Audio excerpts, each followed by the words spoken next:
Hi guys, and welcome back to Together We're Journey. My name is Jeanette, and as you can see, I am in my house at the moment. The uppers are on. I'm yet to get my stone bench put through, but it's slowly getting there. At least I've got ceilings now and walls.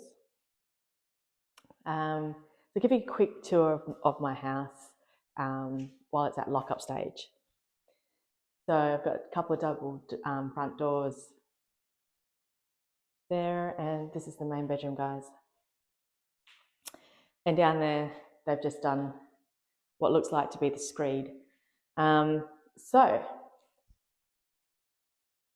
welcome to my house. You probably see a lot more videos once I get the keys from this house. So, while it's still in building mode, I'll give you a quick tour. Alrighty. All the screed is down in the bathrooms. You've got spare bedrooms to the right there, and then my laundry. Yay! Right, super cool. So, in today's episode, I'm actually going to talk to you about storms and how we in Australia deal with a lot of cyclones more than anything else, especially if you're up north in the Pilbara region or even far north Queensland. They always get hit by these monsoonal cyclones that come through. Unfortunately, well, not unfortunately, fortunately, the Perth area and the lower regions of the north, we get like the tailwinds of it, but those winds can be really, really strong. And in this area where I've built, is the winds here are extremely strong over here. And I was talking to a friend of mine, one of my neighbours, who lives all the way down there. She said the winds came in and literally blew out her bore water and just blew around a lot of strong winds, just knocked over a lot of stuff in her house.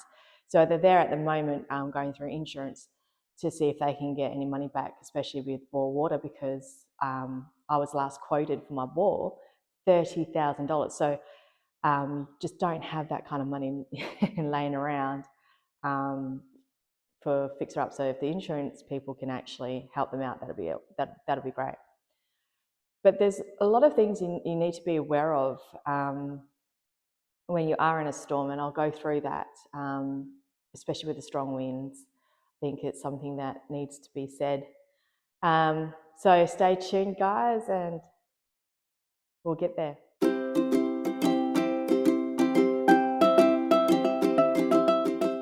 Okay, guys, so how can you protect your home from a storm, basically? And the reason why I come up with this is, besides the fact that my neighbour's house, not only did they lose their bore water, but their antenna, their TV blew, the fuses blew, everything blew from these strong winds, is how can we protect our house? And so we don't need to do insurance claims and hopefully save a little bit of money.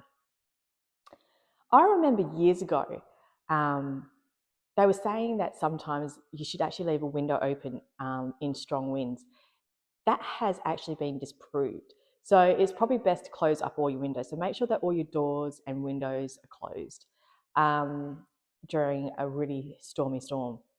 For me, I love being out in the storm. I'm happy to have a glass of red wine and sit out and watch the rain pour down. And that's probably one of the reasons why I have a veranda all the way around my house. But not only that, you see where I've positioned my windows as well, so I can get to see everything that's outside and be indoors when there is a storm on a nice comfy couch drinking my lovely red wine. So make sure that all your windows and doors are closed. Also around your house, and this is probably the best thing, with the storm comes heavy rain. Heavy rain can do a lot of damage on the roof especially, so ensure that your roof is good and all holes and leaks are fixed. Make sure your gutters are also empty, no shrubs, no sand. nothing like that. Anything that's any shrubs or tree that are overhanging your house, trim them back, get rid of them. Because as much as I love birds, they like to sharpen their beaks, especially the black galahs. They like to sharpen their beaks on the branches of some of the trees, and I'll show you some of the branches that they've done on my trees on the verge, which weakens the branch. So when a strong wind comes on, it will just snap it right off, and it potentially damage your house. So make sure there's nothing around your house that's going to potentially cause harm to your lovely abode. Also, anything near the house, either bring it inside, lock it up in the shed, or batten it down. You don't want anything blowing around that could potentially lift up and smash a window or damage the house in some way. So just basically housekeeping, really, isn't it, when it comes to storms.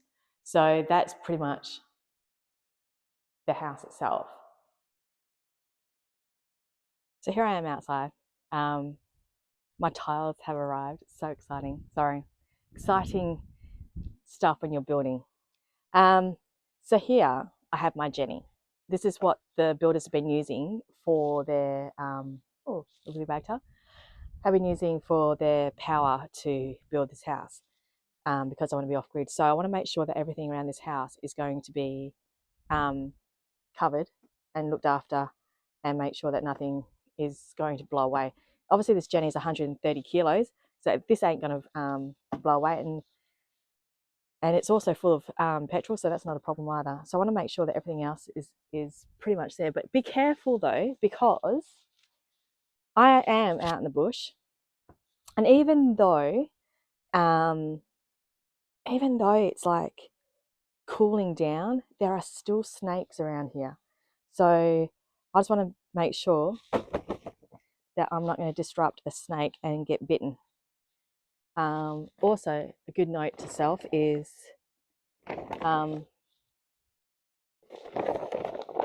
yeah, my Jenny's full. My Jerry is full. Another good thing too is just be aware of anything around the house. Let me just grab the funnel. I've got another funnel. Okay. So these little things can stay here. And what I'll do, I just saw a bit of wood. Whoops. There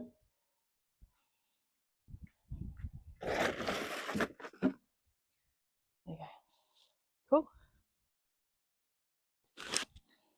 Unfortunately, there is a lot of rubbish around the house, but nothing too bad. That's I fear it's going to damage the house, and plus it's under insurance by the builders. So if anything does go wrong, they can fix it. Yeah, let's have a walk around my property, shall we? All right, guys. So in a previous episode, I actually spoke about my rain gauges and how I want to see if there's any variances between the bottom of my block and the top of my block, because it is slightly on a slope. Obviously, it's not that much of a difference in the slope, to be fair, because even in a 3-acre block, clearly I emptied out the one at the bottom, and the one on the bottom, just checking for spiders too, by the way, creepy little buggers getting everywhere. That's full, so that's more than 25 mils of rain there. That's phenomenal. So this is the best time to get your rain tanks all filled up, hey? And then there's like a little bit on the bottom, which just seems to be a little bit more than what the bottom part actually is. So that's good to know. So there's a little bit of a variance, but not too much. I reckon I would have got 35 mils out of that. And the bottom, I think I would have got about 30 mils. So there is a little bit of variance. Let's see what happens when the storm comes in. Alrighty.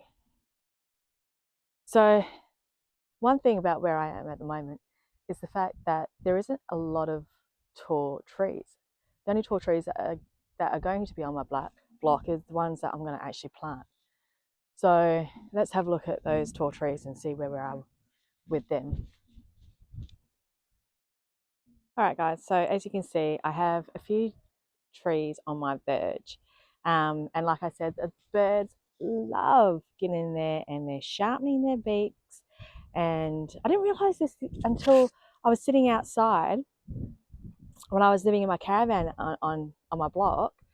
And I'm having obviously a glass of wine, as you do. And I'm hearing this sound. I'm thinking, well, what is going on? And literally, these black galahs are literally sharpening their beaks on the trees. And then the wind will come along, and there goes that branch.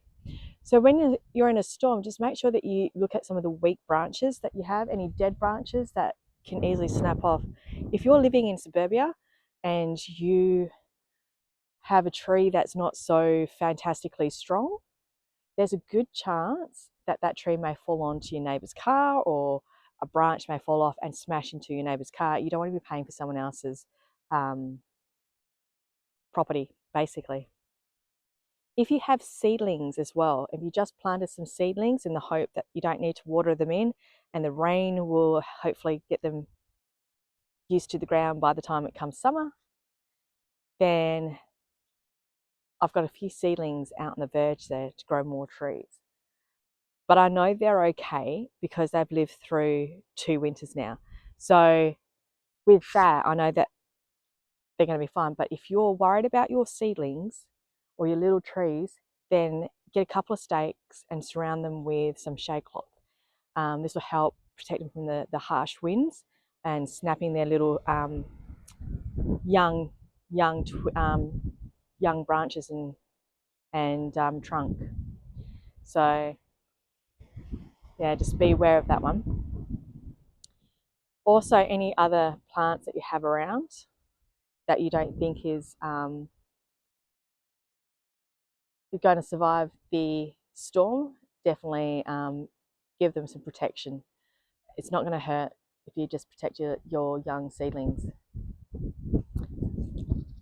Yeah. So I just found that this chrysanthemum, believe it or not, is actually growing back. I thought it was well dead, but it's actually coming back. Hallelujah. Another thing as well is check your downpipes. Make sure they're not blocked, and make sure that they are running away from the house. As I'm getting the rainwater tank put in, these downpipes are going to go. So I'm not going to have these downpipes once the plumber comes in and connects it to my rainwater tank. So I'm not too worried at this stage. But once I move in, then that's going to be an issue. And the best way to